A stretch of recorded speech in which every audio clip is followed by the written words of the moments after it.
자, 그 다음에 152페이지에 양갈로 2번 봅니다. 2번. 거래 당사자에게 재산상 손해가 발생하였을 것. 재산상 동그라미 쳐줍니다. 그러면 손해 가면 우리 정신적인 손해도 있지 않느냐 이 말이죠. 그럼 정신적 손해가 발생한 부분에 대해서는 공인중개사법상 책임을 물을 수 있다 없다? 없다. 그럼 무슨 법에 따라? 민법에 따라 따져볼 문제다라는 소리다. 알겠어요?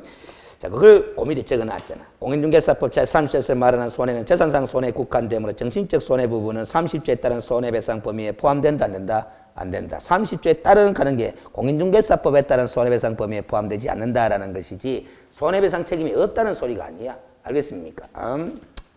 자, 153페이지로 갑니다. 알겠어요?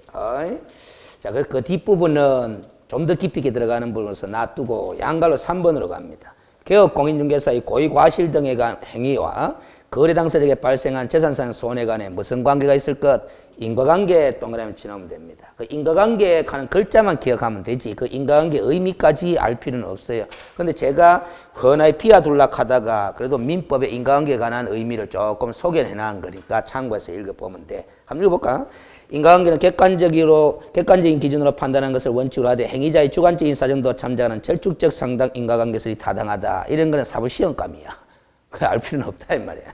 따라서 어린이 손해가 개업공인중개사의 중개인에 발생되었지만 손해 발생에 있어서 우연한 사정이나 특수한 사정이 개입된 경우에는 손해배상 책임을 인정할 수 없는 것이 원칙이나 그 우연한 사정, 특수한 사정에 대해서 개업공인중개사가 알았거나 알 수 있었을 경우에는 손해배상 책임을 인정할 수도 있을 거다 없을 거다? 있을 거다. 이런 게 절충적 상당 인과관계설에 따른 인과관계 성립을 인정하는 그런 입장입니다. 그래서 결국 개업공인중개사가 예상치 못했던 알지 못했던 또 알 수도 없는 그런 우연한 사정이나 특수한 사정이 개업대가 발생된 손해라면은 인과관계 인정된다 안 된다? 안 된다라는 소리다. 알겠어요? 근데 우리 시험에서는 인과관계가 있을 것 요까지밖에 안 물어봅니다. 알겠습니까? 그 다음에 3번에 손해배상청구권에 무슨 시효? 소멸시효 해놨는데 밑에 명문의 규정을 두고 있지 않다. 그걸 다시 한번 줄 것입니다. 우리 공인중개사법은 손해배상청구권에 소멸시효에 관한 규정이 있다 없다? 없다. 없으면 어느 법을 따를 수밖에 없다? 민법을 따를 수밖에 없다. 일반법. 그래서 민법에 불법에 의한 손해배상청구권의 소멸시효에 관한 규정을 뭐 해야 될 것이다? 준용해야 될 것이다. 라는 거라. 그래서 민법의 손해배상청구권의 소멸시효에 관한 규정을 공부할 필요 있다 없다? 그까지는 없다. 그래서 각주로 매놔놓은 거예요. 참고하라고. 알겠어요? 보통 3년입니다. 알겠어요? 4번에 이제 손해배상 책임의 뭐 보장해가 관로안에 무슨 설정? 업무 보정 설정. 그 업무 보정 설정은 손해배상 책임을 보장하기 위한 취지의 제도다. 이렇게 이해를 하라는 거죠. 그래서 개업공인중개사는 언제 전에 업무를 개시하기 전에 동그라미 1항과 2항의 규정에 의한 손해배상 책임을 보장하기 위해서 어떻게 해야 되냐? 보증보험 동그라미, 공제가입 동그라미, 공탁 동그라미 치놓으면 됩니다. 이 세 가지 방법 중에 한 가지 방법을 선택해서 보정 설정을 해라라는 거라. 언제 전까지? 업무 개시 전까지. 그런데 이 공탁은 담보공탁의 성격을 지닌다 하는 요 표현이 있잖아. 이것도 과거에 시험 문제 한번 나온 적이 있어서 관로회가 메모를 해놓은 거예요. 그러세요. 근데 자주 등장할 문제는 아닙니다. 우리가 공탁의 성격에까지마다 공부를 깊이 있게 할 부분은 아닌데 한 번 딱 나왔어. 여러분들 1회 때부터 28회 때까지 시험 문제 중에 지문이 많았잖아요. 그동안에. 그 지문에 딱 한 번 등장한 거 왜 안 와? 공부 집중적으로 해야 되나 안 해야 되나? 그냥 그런 게 한번 출제됐구나 하고 한번 보고 지나가는 밖에 없는 거예요. 알겠어요? 우리가 이 공탁의 유형은 여러 가지가 있거든. 변제 공탁도 있고 담보 공탁도 있고 보관 공탁도 있고 특수 공탁도 있고 그래요. 그 공탁의 유형을 갖다가 우리가 공부할 이유는 없는 시험이다. 중개 시험은. 그런데 과거에 딱 한 번 낸 거예요. 딱 한 번 낼 때 맞추라고 냈다, 틀리라고 냈다. 틀리라고 낸 거 아닙니까? 알겠습니까? 그런 기다 말이에요. 이런 게 나올 때 이제 수험생들 사이에 말이 많은 거라요. 알겠어요? 아이고, 이 공탁, 담보 공탁 하는 거 수업 들을 때마다 듣도 보도 못한 용어가 시험지에 나왔네. 왜 하겠노? 알겠어요? 그런 거죠. 그래서 우리가 선생들도 시험 치면은 100점 나온다, 안 나온다? 안 나온다고 보면 돼요. 알겠어요? 무슨 소리인지 알겠어요? 근데 선생들도 공부 많이 하는 선생이면 뭐다 100점 나올 수도 있는 기고 그런 거지. 알겠어요? 이런 거, 담보 공탁 이런 거 쓰는 교재들이 흔하지 않다, 이 말이에요. 자, 그러면 됐고, 뒷페이지에 가면은, 뒷페이지에 가면은, 보충학습 해놨는데, 보충학습 해놨는데, 지금 공제하는 거는 공인중개사법 규정에 따라 국토교통부 장관은 인가를 받은 협회에서 시행하는 공제사업을 의미한다라는 거라. 그 정도까지는 알아두라라는 소리죠. 알겠어요? 우리가 농협공제, 우체국공제 하는 것도 있다 없다? 있지만 그 공제에 가입하는 방법으로는 보정 설정이 인정되는 것이 아니다. 어디에서 시행하는 거? 협회에서 시행하는 공제에 가입하는 것을 허용하고 있는 거다라는 겁니다. 알겠어요? 그리고 이것도 시험지에 나왔네, 그 뒤에 거. 협회 회원이 아닌 기업 공인중개사는 공제에 가입할 수 있다 없다? 없는 것으로 해석이 된다라는 거죠. 협회 공제 규정의 7조에 보면은, 공제 가입 대상자의 범위는 정관 제6조 7조에 의거 회원으로 만자로 한다, 등록한 자로 한다, 이렇게 돼 있거든. 알겠어요? 그러니까 협회 회원으로 등록이 안 되면 공제에 가입한다, 뭐 한다? 뭐 한다라는 겁니다. 알겠어요? 그렇게 하셔야 됩니다. 근데 옛날에, 역사를 좀 이야기해주면, 옛날에 이게 시험 문제 나왔는데, 그때 당시에는 협회 회원이 아닌 자도 공제에 가입할 수 있다 없다? 협회 회원이 아닌 개업 공인중개사도 공제에 가입할 수 있다 없다? 있다 걔가 시험지만 나왔어요. 오를 나온 거야. 그럼 지금 제 책하고는 반대다 반대 아니다? 반대죠. 그래서 그럼 제 책이 잘못됐느냐? 그때 그 시험 출제가 잘못됐느냐? 둘 다 잘못된 거 아니라 그때 당시에는 출제할 당시에는 이 협회 공제 규정이나 이런 공제 규정에 공제 가입 대상자의 범위가 회원으로 등록한 자라 하는 규정이 있다 없다? 없던 시절이라. 그 이후에 협회 공제 규정이 개정돼서 그런 거예요. 무슨 소리인지 알겠어요? 그런 게 됩니다. 자, 그 다음 그 밑에 봅니다. 개업공인중개사는 중개가 완성된 때라고 돼 있죠. 중개가 완성된 때 동그라미 칩니다. 거래 당사자에게 손해배상 책임 보장에 관한 다음 각호의 사항을 뭐하고 설명하고 동그라미 치고 교부하거나 동그라미 치고 제공 떨어져 붙는데 동그라미 쳐야 되네. 알겠어요? 그 결국 중개 완성된 때에 할 일을 적어놓은 거잖아. 중개 완성된 때 제일 먼저 할 일이 뭐였답니까? 중개 완성 시점에 제일 먼저 할 일. 우리가 앞에서 공부했는데 중개가 완성되어 거래 계약서 작성하는 때 이 말 공부한 적 있어요. 그럼 중개가 완성되면 제일 먼저 뭐부터 작성하는 거다? 거래 계약서 작성한다. 그 거래 계약 작성하는 때에 뭐부터 작성한다? 확인 설명서도 작성한다라는 거라. 알겠습니까? 그 확인 설명서 작성 시점이 언제다? 거래계약서 작성하는 때야. 알겠습니까? 근데 그 거래계약 작성은 또 언제 한다? 중개가 완성된 때. 그러니까 중개 완성된 때에 이 두 가지 서면을 작성해야 되는 거야. 알겠습니까? 근데 이 두 가지 서면을 작성해가 누구한테 교부한다? 거래 당사자에게 교부하게 돼 있잖아요. 그렇죠? 교부. 그 쌍방이 교부. 이 교부하면서 뭐 또 해라? 개업공인중개사가 설정하는 보정 설정 내용도 뭐 하고 설명도 하고 그 보정관계 증서사본을 뭐 해라? 교부도 해라라는 겁니다. 알겠습니까? 그래서 제가 우스갯소리로 창업 절차 강의할 때 이런 말 했어요. 사무소 내에 보기 쉬운 곳에 게시할 서면이 4가지라 그랬잖아. 4가지. 뭐 등록증 원본, 자격증 원본, 중개보수 요일표, 그 다음 뭐 보정관계 증서, 공제증서를 그려놓든 보정보험 증서를 그려놓든 공탁증서를 그려놓든 그려놔라 그랬잖아. 4가지 그려놓잖아. 그러면 보정관계 증서를 걸어놓을 때 미리 복사 몇 장 해두고 걸어놔라 했잖아. 알겠어요? 중개 한 건 완성시킬 때마다 그 액자에 넣어놓은 건 내다가 또 복사해가 줄기가. 알겠습니까? 제가 그런 설명했을 거라고. 알겠어요? 그럼 요즘은 또 전자문서 형태로 제공해도 된다 하잖아, 지금. 그러면 그 공제 증서를 걸어놓을 때, 걸어놓기 전에 뭐 떠가? 아니, 스캔 떠가 딱 저장해 놓으면은, 알겠어요? 나중에 중개 완성 시점에 이거 작성해가, 이 작성해가 교부하면서 뭐다? 이 공제 증서는 이메일로 쏴줄게요. 해도 된다, 안 된다? 된다라는 소리입니다. 알겠습니까? 그런 게잖아요. 그 설명할 내용은 1번, 2번, 3번이다 하는데 안 외워도 돼요. 알겠어요? 지극히 상식이지. 여러분들 길거리 가다 보면은 중개사 사무소 그 출입문에 보면 손잡이 부분 있잖아. 물고 들어갈 때. 보면 뭐다? 손해배상 책임 보장 가입업소 하면서 실링 딱지 붙이는 거 봤어, 못 봤어요? 봤죠? 그게 제일 크게 글자가 보이는 게 뭐예요? 이렇게 하면서 금액이 보인다. 금액. 알겠습니까? 제가 이런 말 해드리는 거 한 번씩 중개사분 들을 때 한번 봐봐요. 길거리 왔다 갔다 하면서. 알겠습니까? 자, 그래서 그 공제증서나 보증보험 증서를 딱 받아보면은, 보장 금액이 얼마고, 알겠어요? 또 보증보험 회사나 공제사업을 행하는 자, 공탁기관이 누구며, 알겠어요? 소재지가 어딘지, 보장기간은 몇 년도 몇 월 며칠까지인지, 그런 거 다 증서에 보면 다 적혀져 있다, 안 적혀져 있다? 적혀져 있다. 그걸 설명도 하고 증서사본을 교부하거나 전자문서 형태로 제공해라라는 거라. 요거 위반하면 100만 원 이하의 과태료 부과 대상이라요. 알겠어요? 그래서 봐, 중개 완성 시점에 가면 교부하는 서면이 몇 개고? 3개 아이고. 이거 교부해야 되고, 이거 교부해야 되고, 뭐, 보증관계 증서사본 교부해야 되고, 3개 교부하잖아요. 이것도 기출문제잖아요.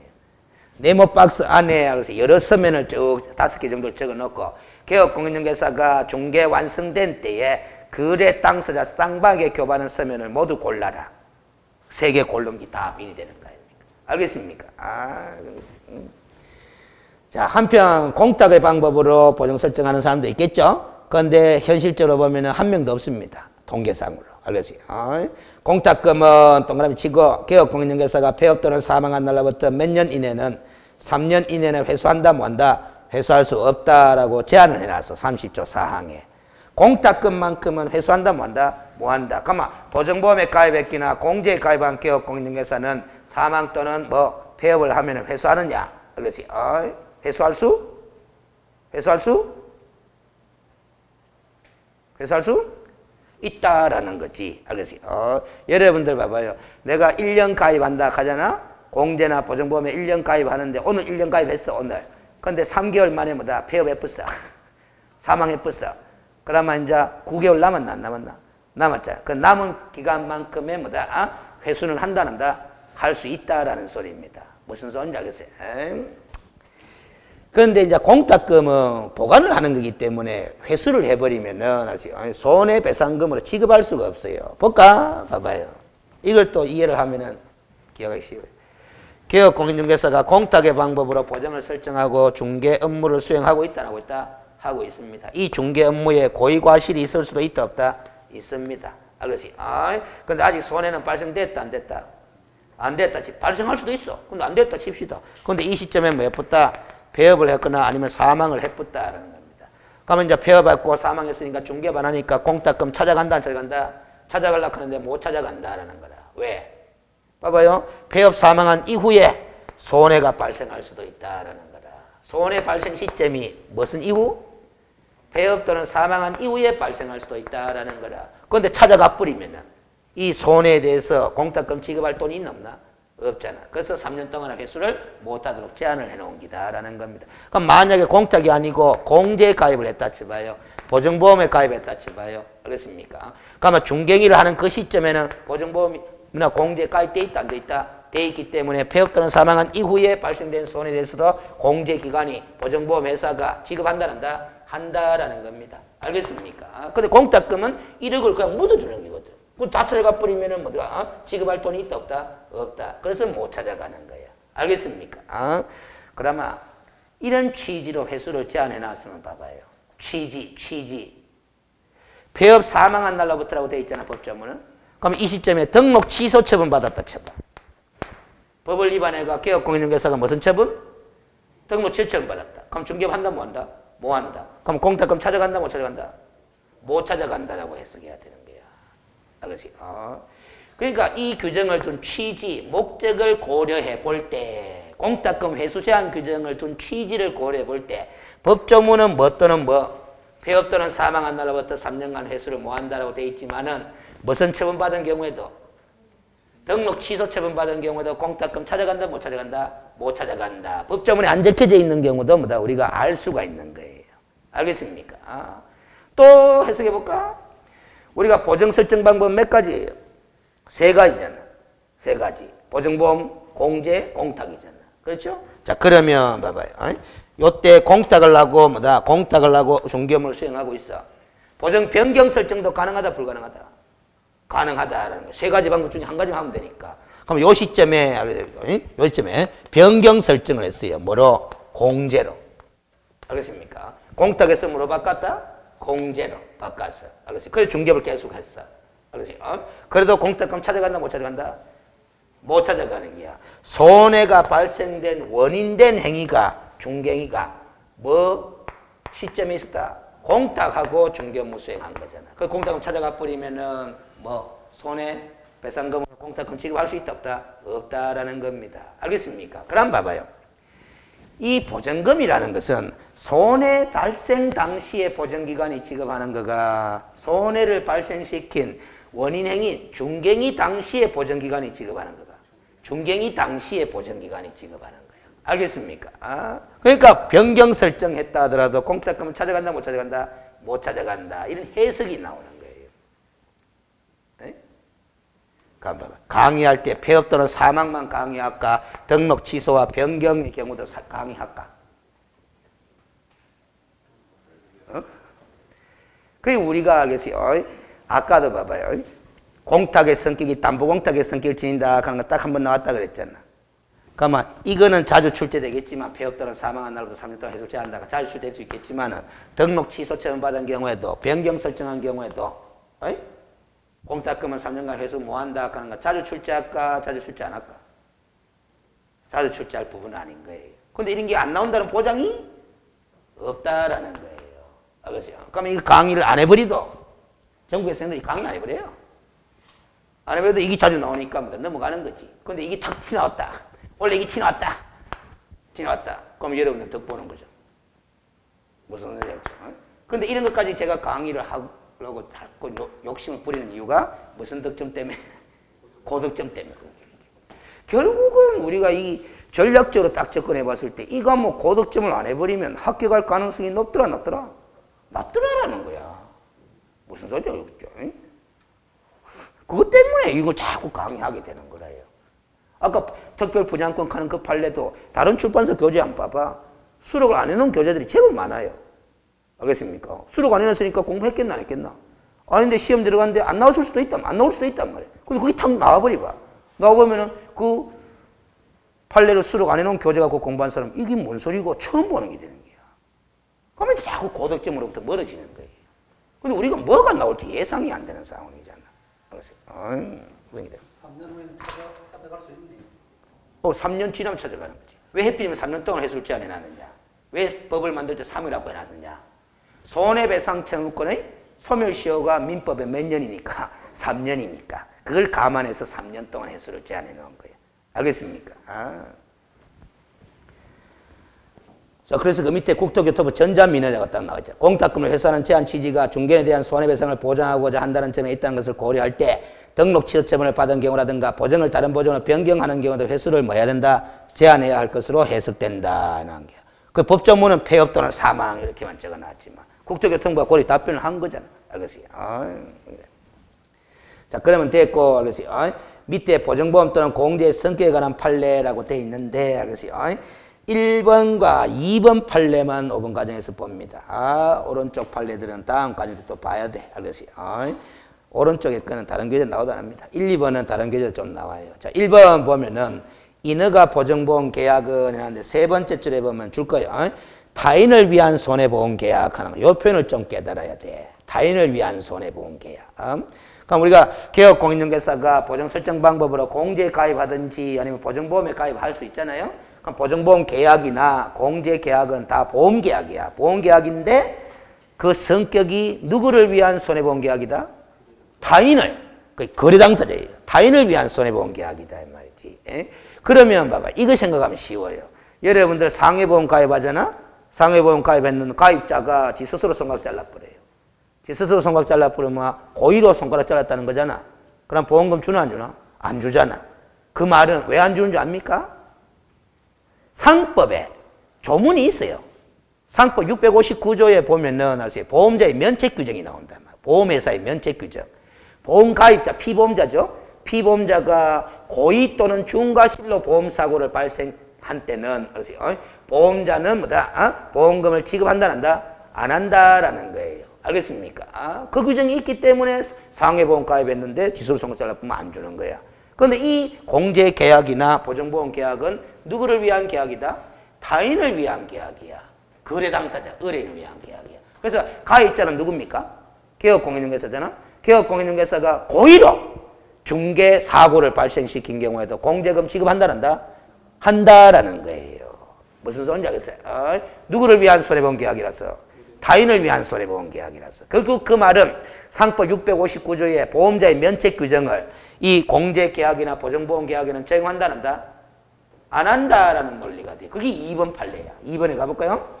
협회의 공제제도는 개업공인중개사가 그의 불법행위 또는 채무불이행으로 인해 거래 당사자에게 부담하게 되는 손해배상 책임을 보증하는 보증보험적 성격을 가진 제도라고 보아야 할 것이므로 그 말은 공제계약이나 보증보험 계약이나 성격이 같다라는 거야. 그래서 이 공제계약도 타인을 위한 손해보험 계약이나 마찬가지다. 따라서 그 공제약관에 공제가입자인 개업공인중개사의 고의로 인한 사고의 경우까지 공제금을 지급하도록 규정되어 있다고 하여 이것이 공제제도의 취지에 어긋난다거나 고의 중과실로 인한 보험사고의 경우 보험자 면책을 규정한 상법 659조를 관료안에 제가 적어놨어요. 알겠어요? 그걸 참고해보면 보험사고가 보험계약자 또는 피보험자나 보험수익자의 고의 또는 중대한 과실로 인해 생긴 때는 보험자는 보험금액을 지급할 책임이 있다 없다? 없다. 이래 되어 있지만 그 취지에 어긋난다고 볼 수는 없다라는 거라. 왜? 보증보험계약이나 공제계약은 무슨 손해보험계약이라서? 타인을 위한 손해보험계약이라서. 알겠습니까? 그런 뜻이다. 그 1번과 2번은 별개의 다른 사건에서 나온 판결이지만은 뭐다? 같은 취지로 이해하면 돼. 보증보험이나 공제나 다 성격은 같다. 무슨 계약이다? 타인을 위한 손해보험계약이다라는 소리다.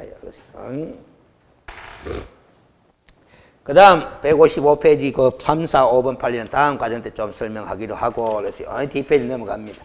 156페이지 양갈로 1번에 업무 보증 설정의 내용 해놨는데 얼마를 보증 설정해야 되느냐. 그래서 동그라미 1번에 보면은 법인인 개업공인중개사라고 돼 있죠. 법인인 개업공인중개사 관료안에 보니까 지역농협을 제외한 무슨 법인도 포함, 특수법인도 포함 동그라미 딱 쳐요. 그러면 2억 원 이상이다 이 말이지. 다만 분사무소를 두는 경우는 분사무소마다 1억 원 이상을 어떻게 설정? 추가로 설정이 돼 있죠. 분사무소마다라고 돼 있는데 마다를 동그라미 치고 추가로 동그라미 쳐놔요. 그 말은 이것 갖고 계산 문제 한번 나온 적이 있어요.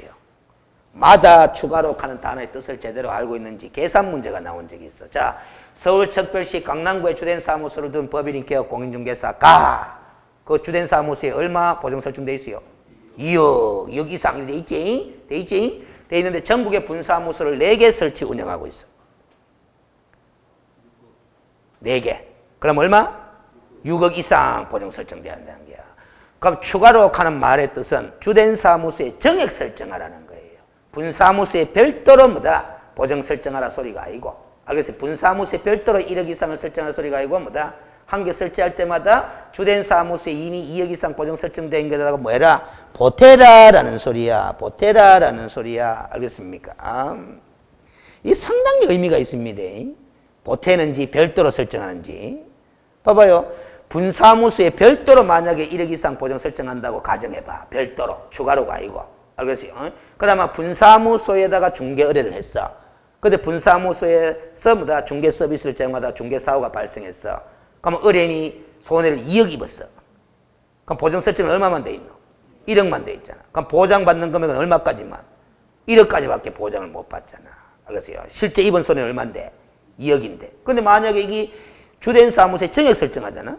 그럼 분사무소가 전국에 한 개 있으면 주된 사무소에 얼마 돼 있노? 3억 이상 돼 있잖아. 근데 분사무소에서 중개 서비스 제공받다가 사고를 당했는데 2억의 손해가 발생해놨어. 주사무소에 얼마 돼 있노? 3억 돼 있잖아. 2억 전액이 보장이 되는 거예요. 무슨 소리인지 알겠어요? 그런 게 되는. 그래서 이 추가로 하는 단어의 의미가 상당히 중요한 의미가 있기 때문에 과거 계산 문제도 한 번이 나옵니다. 그 다음에 동그라미 2번에 법인이 아닌 개업공인중개사는 얼마? 1억 이상이다. 법인이 아닌 개업공인중개사는 개인이죠. 개인. 공인중개사인 개업공인중개사와 부칙 제6조 2항에 따른 개업공인중개사를 말하잖아. 그렇죠? 그 다음에 반갈로 2번에 누구라고 돼 있어요? 지역농협이라고 돼 있잖아. 지역농협은 업무를 개시하기 전에 얼마 이상? 1천만 원 이상 보증 설정하고 신고해라 돼 있죠? 그래서 그 위에 법인인 개업공인중개사 옆에 관로에 누구를 제외한? 지역농협을 제외한 특수법인도 포함 이렇게 해놓은 거야. 알겠어요? 그 지역농협도 특수법인은 맞잖아. 그런데 지역농협의 경우에는 특별히 예외적으로 얼마 이상만 설정해도 된다. 1천만 원 이상만 설정해도 되도록 허용을 해놓은 반면에 다른 특수법인들은 지역농협처럼 이런 규정이 있다 없다? 없으니까 법인 형태의 중개를 하는 자로서 얼마 이상? 2억 이상 설정해야 된다라는 소리다. 알겠어요? 자, 그래서 그 방갈로 2번의 지역농협 부분을 보면은, 세 번째 줄에 봐봐. 이 규정은 시행령 24조 1항 제1호의 무슨 규정으로서 예외 규정으로서 지역산림조합 산업단지 관련 자산관리공사의 경우에도 원칙 규정에 따라 얼마 이상 2억 원 이상의 보정기간을 설정하고 등록관청에 뭐 한다? 신고해야 된다라는 거죠. 무슨 업무를 수행하고자 한다면은 중개 업무를 수행하고자 한다면은 특수법인은 중개 업무 수행해도 되고 뭐 안 해도 되는 거잖아. 안 하면 보정 설정할 이유가 없는 거고. 알겠습니까? 그런 거 됩니다. 그런데 여러분들 봐봐요. 이 특수법인에 관해서 시험 문제 잘 나오겠어? 안 나오겠어? 잘 안 나오겠죠? 왜? 전국적으로 이 특수법인이 중개업하는 사례 있다 없다? 거의 없다 이 말이지. 알겠지? 근데 만약에 특수법인에 가서 시험 문제 나왔다 쳐봐요. 틀리라고 내는 기가 맞추라고 내는 기가? 틀리라고 내는 기지. 그게 이제 난이도 조절 과정에서 그렇게 내는 거예요. 알겠지? 아무래도 특수법인과 관련해서 수험생들이 공부를 많이 했을 거다 안 했을 거다? 안 했을 거다. 그 요런 걸 딱 내면 뭐다? 많이 틀리겠지. 얘가 난이도 있는 문제를 구성해버리잖아. 알겠지? 그래서 옛날에 9회 공인중개사 자격시험 때 그 문제 다 틀렸어요. 9회 공인중개사 자격시험의 한 문제가 아예 지역농협에 관한 중개 업무와 관련해서 지문 5개 다 구성한 거야. 지역농협만 갖고. 알겠습니까? 그런 게 됩니다. 근데 지역농협이 이게 시험지에 나왔거든. 지역농협은 농지의 매매, 교환, 임대차에 한하여 중개행위를 할 수 있다. 오거든. 지역농협은 농지의 매매, 교환, 임대차에 한하여 중개행위를 할 수 있다. 이게 시험지에 나왔어요. 나왔는데 그 말은 공인중개사법에 적혀져 있겠나? 농협동조합법에 적혀져 있겠나? 농협동조합법에 나와요, 그 문장이. 그걸 이 공인중개사법 시험 지문에 냈다니까? 그러면 농협동조합법도 조문 공부해라? 하지 말아라. 해라라는 논리밖에 해도 되나, 이 말이야. 그럼 그게 9회 때 나왔으면, 그러면 지역 산림조합도 중개할 수 있거든? 그러면 산림조합법도 또 우리가 공부해야 되나? 뭐 하는 거예요? 알겠어요? 무슨지 알겠어요? 그런데 저 앞에서 우리가 여러분들이 알아야 될 필요성 있는 부분들만 제가 몇 개를 발췌해가 표로 만들어 놨다고. 한번 보여드릴까? 봐봐요. 몇 페이지로 가보느냐 하면은, 몇 페이지로 가보느냐 하면은,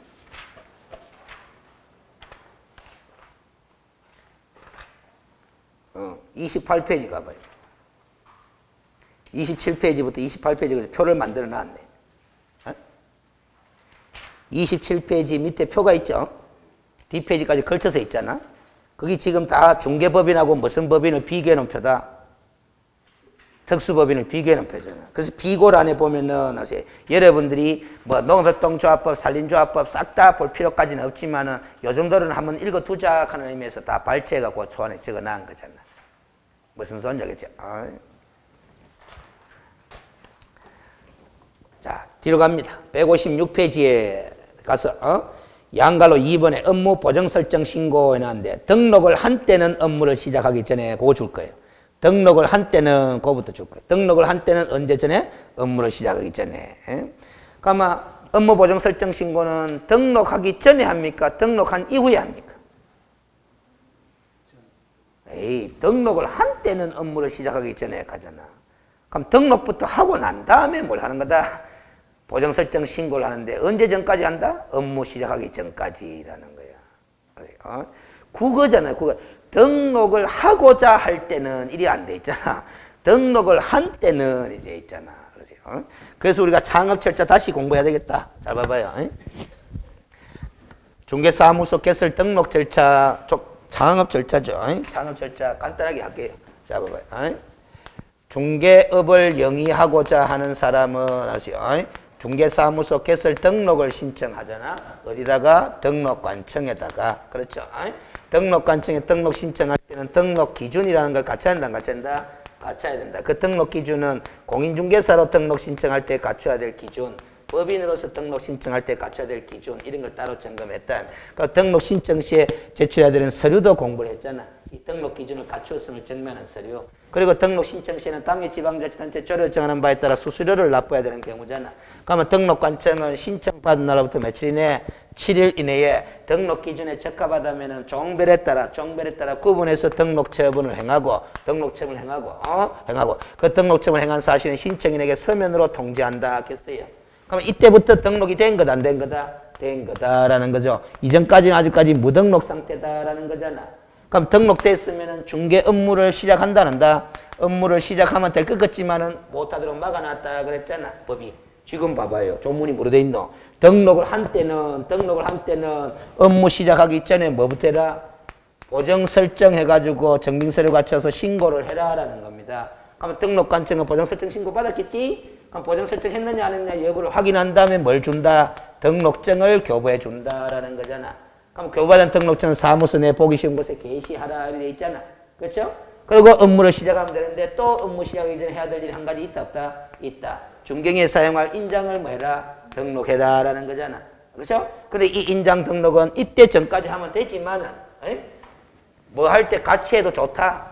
등록 신청할 때 같이 해도 좋다. 이렇게 공부를 한 거다 이 말이야. 그럼 보정 설정은 등록하기 전에 하나, 등록한 다음에 하나.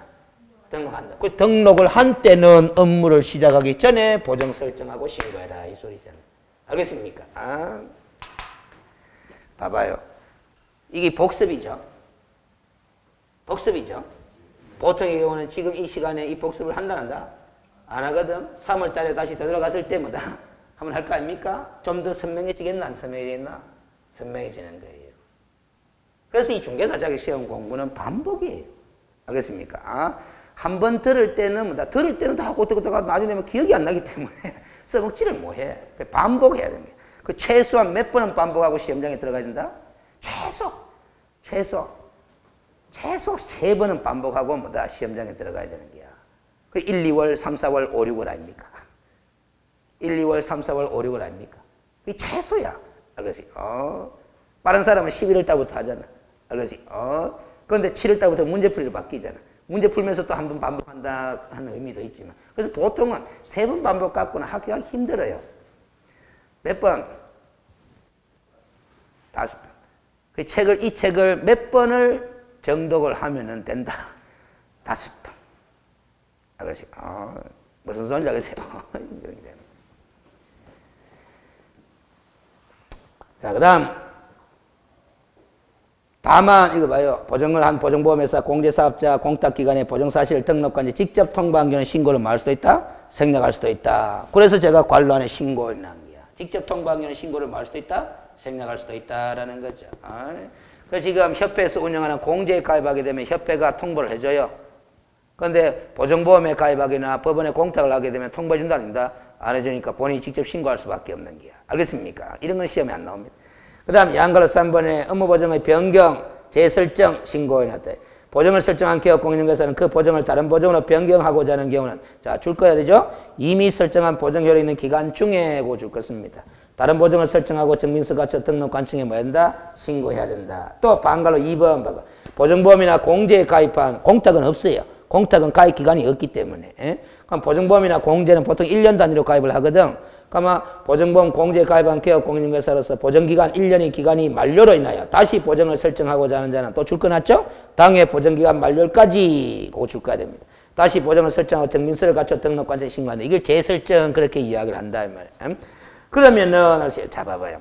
이미 설정한 보정의 효력이 있는 기간 중에 그 다음에 당해 보정기간 만료까지 나서 그럼 변경 설정을 하든 재설정을 하든 알겠어요?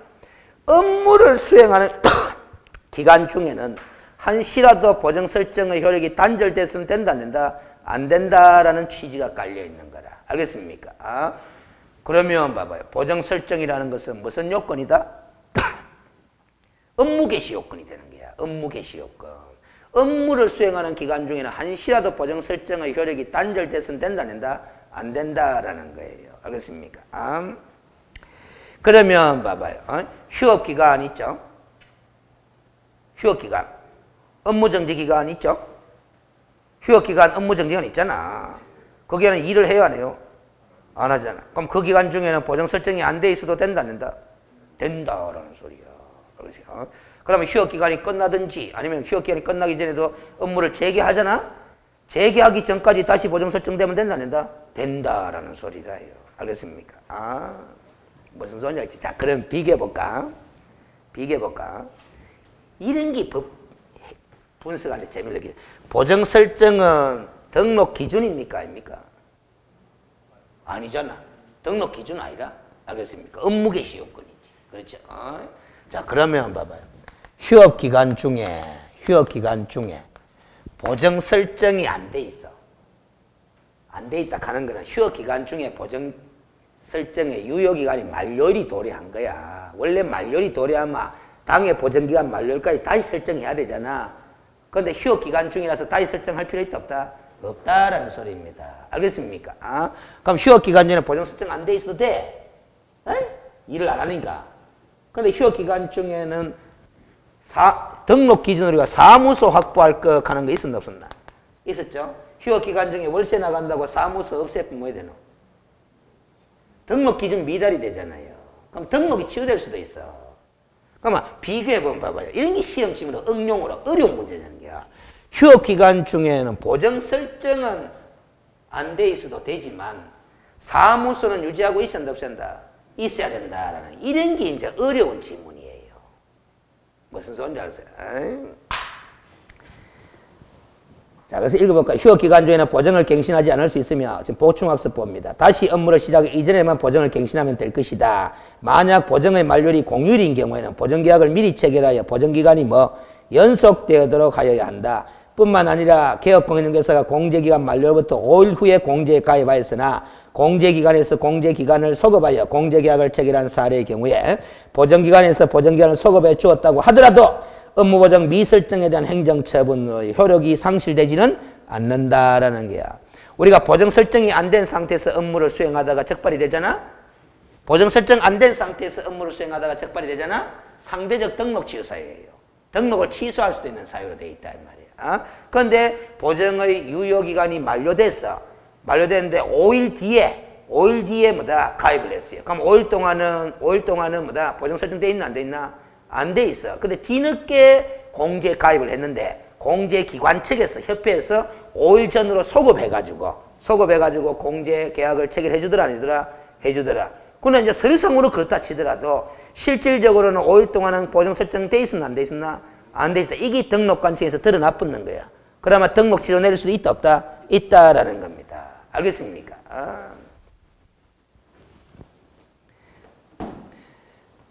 자, 그러면 됐고, 방갈로 3번 봐봐요. 다만, 변경 설정 신고든, 재설정 신고든, 보정기관에서 보정 설정 사실을 등록관제에 직접 통보한 경우는 신고를 말 수 있다, 생략할 수 있다. 이거는 같이 도매권을 묶으면 되잖아. 신규 보정 설정 신고든, 변경 설정 신고든, 재설정 신고든 다 보정기관이 직접 통보한 경우는 신고를 말 수도 있다, 생략할 수 있다. 이렇게 처리하시면 되는 거예요. 양갈로 4번, 보정보험금의 지급 등이 났네. 방갈로 1번에, 의뢰인이 손해배상금으로 보정금을 지급받고자 하는 경우에는 했어요. 그럼 이 말은 결국 개업공인중개사가 중개사고를 쳤다 안 쳤다? 쳤다라는 소리입니다. 그런데 개업공인중개사가 배상 능력이 있다 없다? 없다라는 거예요. 그래서 공제금을 받아가고자 한다. 보정보험금을 받아가고자 한다. 의뢰인과 개업공인중개사 간의 손해배상 합의서, 화해조서, 판결문 4번 그 밖에 이에 준하는 효력이 있는 서류를 첨부하여 서류 첨부 동그라미 칩니다. 이 서류를 전부 다 첨부하라는 거야? 그 중에 한 개를 첨부하라는 소리예요. 그 중에 한 개만 첨부하면 되는 거죠. 한 개를 첨부해서 어디에다가? 보정기관에 동그라미 칩니다. 지급을 청구하여야 한다라는 거죠. 보정기관에. 알겠어요? 보정기관에. 봐봐요. 중개사고는 누가 쳤고? 개업공인을 쳤고. 그래서 손해입은 의뢰인이 어디로 직접 가가지고? 보정기관, 즉 공제기관이 협회에 가가지고 공제금 지급 신청하면 된다라는 거. 그러면 여러분들이 공제기관의 직원이면 가입자인 개업공인중개사가 와가 공제금 내놔라 소리도 안 하고 엉뚱한 사람이 와가지고 공제금 내놔라 하잖아? 그럼 니 누구 갈 거 아닙니까? 그러니까 뭘 첨부하라는 소리예요? 서류를 첨부하라는 소리잖아. 무슨 문제가 있죠? 제일 바람직한 서류가 뭐예요? 합의서지 뭐. 합의서 첨부한다는 것은 개업공인중개사가 자기의 잘못을 스스로 인정했다 안 했다? 인정한기라는 소리잖아요. 그 합의서가 작성 안 된다 하면 인정 안 되니까 법원에 개업공인을 상대로 소송을 걸어가 판결문 받아내가 갖고 온나라는 소리잖아. 알겠습니까? 개업공인중개사의 손해배상 책임이 인정이 돼야 업무 보정금 지급을 할 수 있는 거잖아. 무슨 소리인지 알겠어요? 그러면 보정금을 지급하고 나면은 보정기관은 개업공인중개사한테 무슨 권 행사할 수 있다? 구상권 행사할 수 있다. 이리 되는 거예요. 근데 구상권 행사했는데 개업공인중개사가 돈이 있다 없다? 없다. 그러면 회수한다 뭐 한다? 뭐 한다. 그러면 공제기금이 고갈될 수밖에 없는 거예요. 알겠습니까? 그럽니다. 그럼 여러분들 중개사고 함 쳐가지고 공제금 지급하잖아?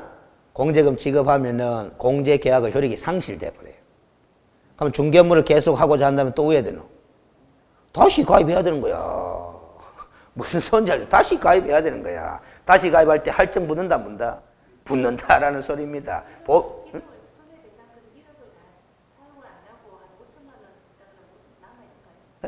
아니야. 아닙니다. 그건 왜냐하면 보험료를 내는 거거든. 한도가 1억으로 정해져 있다라는 거지. 그래서 우리가 공제 계약이나 보증보험 계약 가입하면은 1년 보험료가 알겠어요? 한 23만 원인가 22만 원인가 요리 내요. 알겠습니까? 그럼 1년 지나잖아? 1년 지나면 그 22, 3만 원 사라져 버리. 다시 또 가입하는 거야. 무슨 소리인지 알겠어요?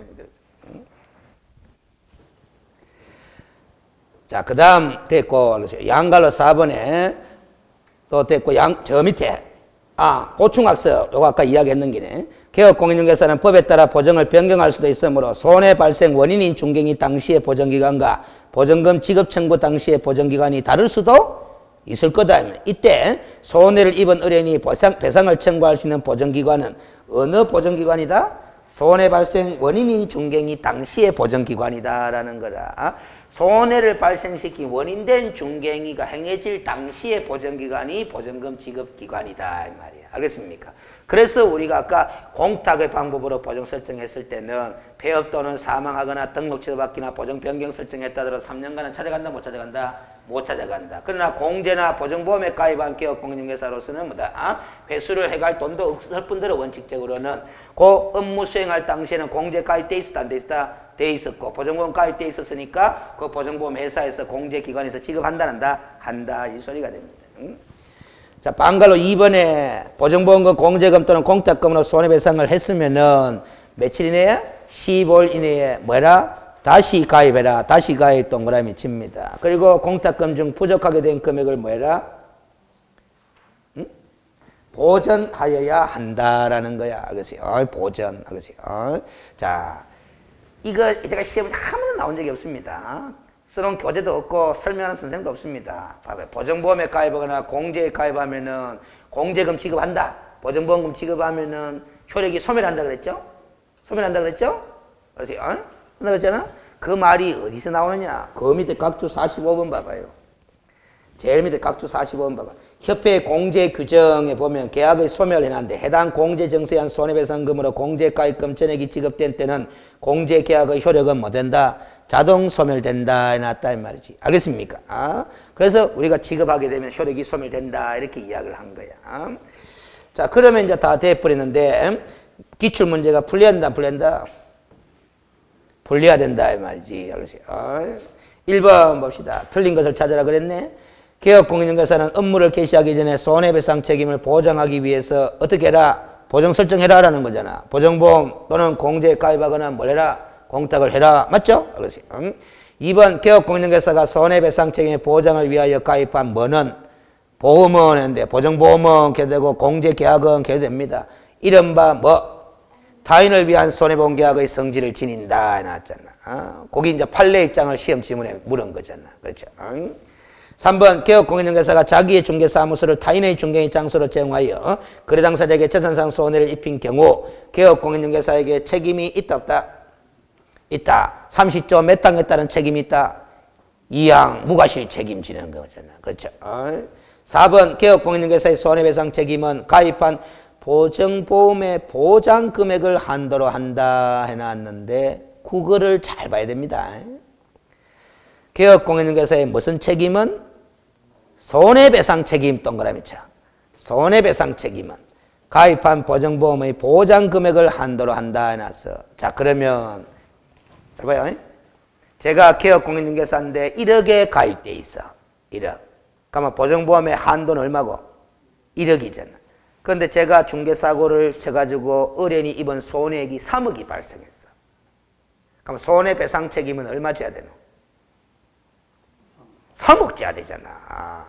손해배상 책임은 3억을 줘야 돼. 발생된 손해액 전액을 다 책임져야 되잖아. 그런데 내가 보정보험은 얼마 가입돼 있다? 1억 가입돼 있다. 1억까지만 그나마 손해배상 책임지면 되나?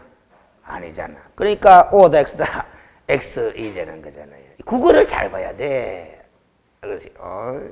손해배상 책임은 가입한 보증보험 1억을 한도로 한다. 이런 소리가 되잖아요. 그게 틀린 거다 이 말이야. 그래서 이거는 국어로 보면 문장을 길게 보면 힘들 거고 잘 봐요. 손해배상 금액 요 단어하고 손해배상 보장 금액 요 두 단어가 들어갔어. 아래로 같은 말 다른 말. 다른 말. 알았어요. 그러면 손해배상 금액은 실제 발생된 손해액 전부야. 전부. 10억이 발생됐으면 10억을 다 책임져야 되는 거예요. 그런데 나는 보증보험으로 얼마까지 돼 있다? 1억까지 돼 있다. 그럼 보장 금액은 얼마까지만? 1억까지만 보장해 주는 거잖아. 알겠습니까? 그러니까 문장이 틀린 거다 이 말이에요. 응? 여러분들 그 자동차 종합보험 가입하면은 요즘은 대물 한도 얼마까지 가요? 대충.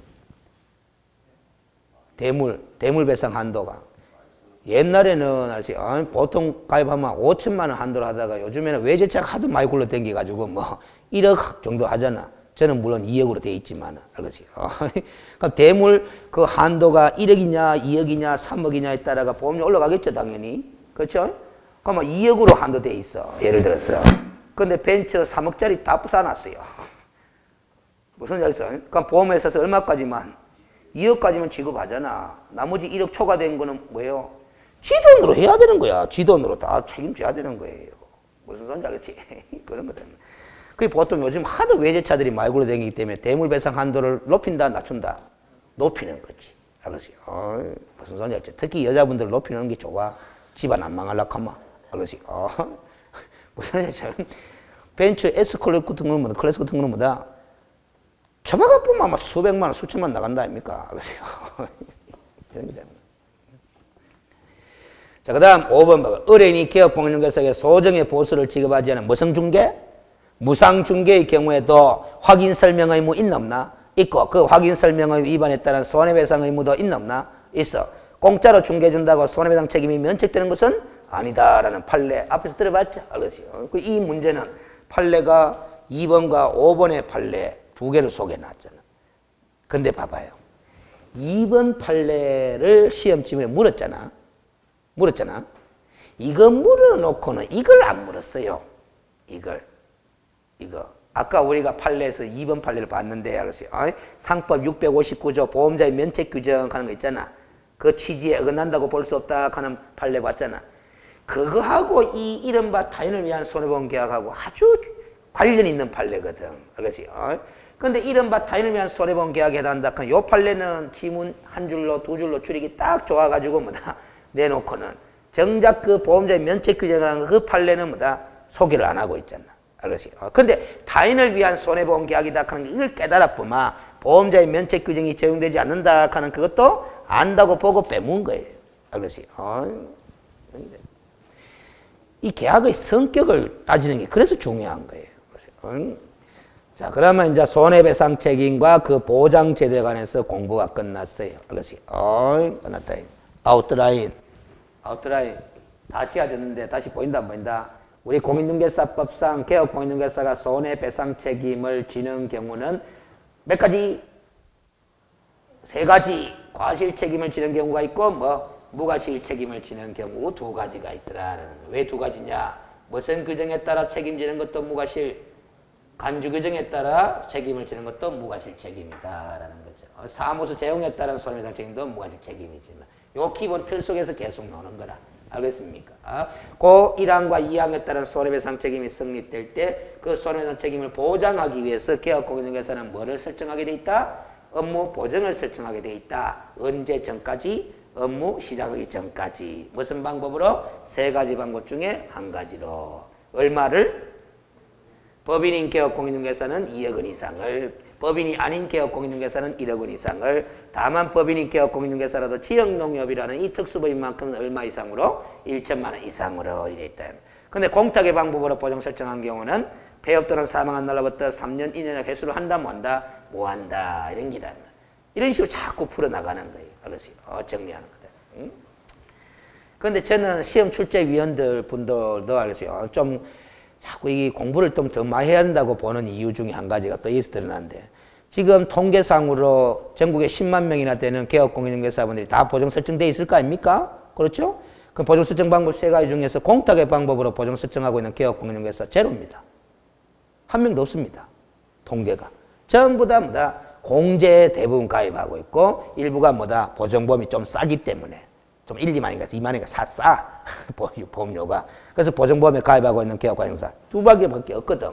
그러면 공탁의 방법으로 보정 설정한 개업공인중개사가 현실적으로 한 명도 존재하지 않고 있는 이런 상황 속에서 공탁의 방법으로 보정 설정한 경우에는 폐업 또는 사망한 날로부터 3년 이내는 이를 회수할 수 없다. 회수 제한 규정이 이거 시험 문제 물을 가치 있나 없나?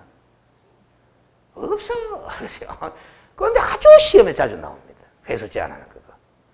무슨 소리인지 알겠어요? 그럽니다. 그러니까 이 자격증을 따기 위해서 공부한 지식이 실무에 써먹을 게 없는 게 이게. 알겠어요?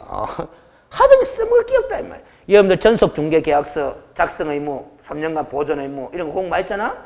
그렇죠? 전속중개계약도 매년 시험 문제 내거든. 근데 현실에서 전속중개계약 체결 사례가 흔하다 흔하지 않다? 흔하지 않다라는 거야. 그럼 전속중개계약제에 대해서 우리가 공부해가 합격했는데 그 합격한 공부한 지식 실무에서 써먹을 데 있다 없다? 없다라는 거야. 무슨 생각이세요? 그게 완전히 시험에 합격하기 위한 용도의 과목이야 이게. 그렇죠. 그래도 고마운 과목이지 왜? 6권의 책 중에서 그나마 제일 쉬운 과목으로 들어가 있으니까 평균 60점 맞추는데 도움을 받는다 안 받는다? 받는 거지 뭐. 고마운 거야. 이거 빼작하면 안 돼. 알겠습니까? 무슨 소리인지 알겠어요. 교수님 그럼 중개가 아니고 일반인이 중개해줘가지고 사고 나면 중개인의 일반인이 책임입니까? 인사로? 그것도 교재에 따라서 설명하는 게 있는데 설명을 하나 안 하나 뻔한 겁니다. 자, 봐봐요. 우리 공인중개사법 30조 조문 있잖아. 조문에 1항이 있고 2항이 있잖아. 여기에 주어가 뭐로 시작해요? 누구는 개업공인중개사는 이 시작하잖아. 개업공인중개사는 중개행위를 행함에 있어서 고의 또는 과실로 인하잖아. 그러면 손해배상 책임의 주체가 누구로 정해져 있어요? 개업공인중개사로 정해져 있잖아. 이것도 2항로 맞잖아요. 개업공인중개사는 자신의 중개사무소를 다른 사람의 중개장소로 제공함으로써. 그러면 개업공인중개사로 주체를 정해놨잖아. 그러면 공인중개사법상 손해배상 책임을 지는 주체는 누구 뿌이다? 개업공인중개사 뿌이다라는 거다. 그럼 일반인은 개업공인중개사가 아니다. 개업공인중개사가 아닌 일반인이 뭐 알선을 하다가 손해를 발생시키잖아. 그것은 자기 잘못 아닙니까? 어찌됐든 간에 발생된 손해배상 책임 져야 된다. 져야 되는데 그거는 공인중개사법이 적용될 사안이 아니지 당연히. 뭐 일반 민법에 따라서 자기 행위에 고의 과실로 인하여 다른 사람에게 손해를 발생시킨 경우로서 손해배상 책임 져야 되는 거야. 무슨 소리인지 알겠어요? 자, 그러면은 제가 요 지문을 하나 딱 만들어 볼게요. 하도 제 강의가 오히려 옳은데도 시험 문제 푸는데 부작용으로 작용한다 하는 사람이 있어가 선을 그어줍니다. 중개행위가 아닌 행위, 아닌 행위로 발생된 재산상 손해에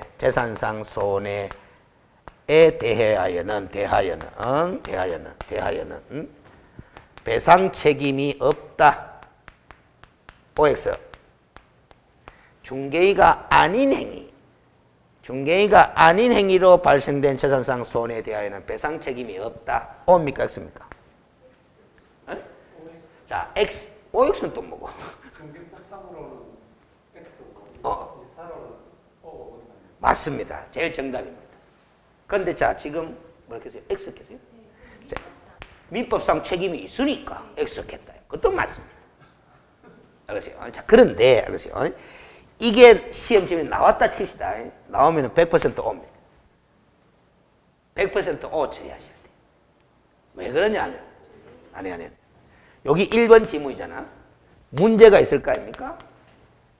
옳은 것은 틀린 것은 묻잖아. 앞에 요 단어가 딱 나와요. 공인, 중개사, 법령상 손해배상책임에 관한 설명이다. 옳으면 틀린 것은 이렇게. 그러면 공인중개사 법령상 하면 전제를 딱 깔아줬기 때문에 책임이 없다 하면 100% O가 되는 거예요. O가 될 수도 있고 X가 될 수 있는 거 아니라 무조건 O야. 그러면 이 지문의 OX 판단 기준을 제시해줬다 해줬다? 제시해줬다. 민법 생각하지 말아라는 소리예요. 공인중개사법만 놓고 판단하라는 소리야. 알겠습니까? 그러면 무슨 이치가 있느냐 하면은 이 문장이라는 게 하나의 문장이라는 게 요것만 탁 띄놓고 보면 요것만 탁 띄놓고 보면 O일 수도 있고 뭐 X일 수도 있지만 어느 문제 속에 들어가면 뭐 그게 O가 되든지 X가 되든지 정해지는 거야. 무슨 소리인지 아세요? 그래서 우리가 OX 자료는 부정확한 자료가 되는 거예요. 무슨 소리인지 알았어요? 별로 도움이 안 돼요. 알았어요? OX 자료. 근데 부동산 공법 과목 같은 게나 세법 과목 같은 게나 이런 과목들은 OX 자료도 공부하는데 어느 정도 도움이 돼. 알았어요? 무슨 말이세요? 이게 뭐 그 민법이나 개론, 이 공인중개사법 이런 과목들이 뭐다 OX 자료가 별로 유용성이 안 높다라는 거지. 알았어요? 공법 같은 건 OX 자료 갖고 공부해도 충분해. 알았어요? 그건 뭐 5점만 넣으면 되는 긴데 뭐. 알았어요? 이게 딱 요것만 띄놓고 바꾸면 O가 될 수도 있고 X가 될 수 있는 거다. 그래서 저는 OX 자료 별로 안 좋아합니다. 알았어요? 자, 그 다음에 158페이지에 제21절에 계약금 등의 반환 채무 이행의 보장해 놨는데, 알았어요? 우리 공인중개사법에서 제목 치고는 제일 긴 제목입니다. 다음 주 되면 이 제목도 기억이 안 나요. 계약금 등의 반환 채무 이행의 보장 제도인데 소위 에스크로우 제도와 유사한 제도를 뭐 공부하자는 건데 어떤 제도인지 설명만 하고 쉬었다가 구체적인 조문 정보로 들어갑니다. 제목을 잘 활용해요. 계약금 등의 반환 채무 이행의 보장해놨어. 계약금 등 해놨어요. 등 하면 중도금, 잔금 이런 걸 말하는 거다 이 말이지. 잠깐만. 계약금 등은 누가 누구한테 주는 돈이에요. 일반적으로 매수인이 뭐다? 매도인한테 뭐다? 건네주는 거래 대금이잖아요. 그런데 그걸 반환 채무래. 줬으면 그만이지 반환이래. 자, 봐봐요. 매수인 측에서 계약금 등을 매도인에게 지급하게 되면 매도인도 지 할 일 해야 된다, 안 한다? 해야 되잖아. 근데 받아놓고는 지 할 일 안 해뿌리. 안 해뿌리. 그래서 매도인이 위반한다, 이 말이지. 자기 할 일 안 한다, 이 말이지. 안 하면 적어도 매수인은 책임을 물을 수 있겠죠? 책임 묻는 거는 변론으로 하고, 묻는 건 변론으로 하고, 일단 지가 지불해놓은 돈이라도 뭐다? 원금을 찾을 수 있어야 된다, 없어야 된다? 있어야 되는데, 알았어요? 이미 받아놓고는 지 할 일 안 하고, 뒤 돈을 다 써뿌렸어. 다 써뿌리고 계약을 깨버리는 거예요. 매도인이. 그럼 매수인은 법적 책임을 물을 수 있다고 하더라도 그 돈을 회수할 수 있는 방법이 있으면 좋지 않겠느냐라는 거야. 거래의 안전을 위해서. 알겠습니까? 그래. 그러면 반환 채무를 이행할 것을 보장하기 위한 제도라는 거야. 알겠어요? 어떤 식으로 만들어놨는 이런 거야. 매수인이 매도인한테 계약금 등을 다 매도인 주머니에 집어넣어 주지 말고 금융기관 등에다가 예치해 두자라는 거야. 매수인 돈을 어디에다가? 금융기관 등에다 예치해 두자라는 거야. 예치해 놨다가 매도인이 할 일 다 하고 나면 뭐 그 예치된 돈을 매도인이 맞아 찾아가라. 이런 제도라. 그러면 이제 매수인 쪽에서는 계약금 등을 지급하더라도 만약에 매도인이 계약을 깨더라도 알겠어요? 금융기관이 예치돼 있으니까 매수인의 돈을 안전하게 보호받을 수 있다 없다? 있지 않느냐. 이런 취지의 제도로 만들어놨어. 좋은 제도라요? 별로 안 좋은 제도라요? 취지는 좋은 거죠. 누구 입장에서 보면. 매수인 제도. 그럼 매도인은 지 집을 팔아놓고 돈 한 푼도 못 시알이 보는데. 매도인은 자기 물건 팔아놓고 돈 한 푼도 못 시알이 보는데. 그리고 또 우리의 거래 관행상 계약금을 받든지 중도금을 받으면은 그걸 그냥 저금 하나 딴 데 쓰나? 딴 데 쓰는데 금융기관이 예치되어 있는데 위에 쓰나? 우리의 거래 현실하고 맞다 맞다? 안 맞아. 알겠어요? 그리고 또 이렇게 예치되고 나면 예치된 돈을 매도인이 할 일 다 하고 나면 찾아가라 이런 식으로 되면은 일시불 매매 계약하기는 뭐가 다르노? 그렇잖아요. 우리의 거래 관행은 계약금, 중도금, 잔금 이렇게 구분해서 지급하는 것이 거래 관행으로 딱 정착이 되어 있는데 예치해놨다가 할 일 다 하고 나면 한꺼번에 다 찾아가라. 알겠어요? 우리의 거래 관행과 맞다 맞다? 안 맞다라는. 그러나 매수인 쪽은 무조건이다. 좋은 거야, 매수인은. 알았지? 무슨 소리지? 그래서 이거는 거래 당사자 쌍방에게 다 뭐다? 현실적으로 유리하게 만든 제도라고 볼 수 없고, 누구 입장만 생각한 거다, 이게 지금. 매수인 입장만 생각한 거예요. 그래서 현실적으로 타당성이 좀 없어. 그래서 현실적으로 이 규정이 실행되는 경우가 없습니다. 있으나 마나한 조문이야. 근데 취지는 좋은 거다, 안 좋은 거다? 좋은 거다. 거래의 안전을 기하고자 하는 취지. 그것 때문에 시험 출제자들이 거의 매회 한 문제꼴로 내요. 알겠지? 무슨 말이지? 자, 어떤 식으로 법 규정이 되어 있는지 읽어가면서 공부를 할 때 말도 대도 안 한다. 법조문을 뭐 이런 식으로 만들어놨노. 현실하고 맞나 안 맞나 이런 생각하면서 공부를 하면 더 쉬워요. 안 맞아? 알겠습니까? 좀 쉬었다가 또 합시다. 알겠습니까?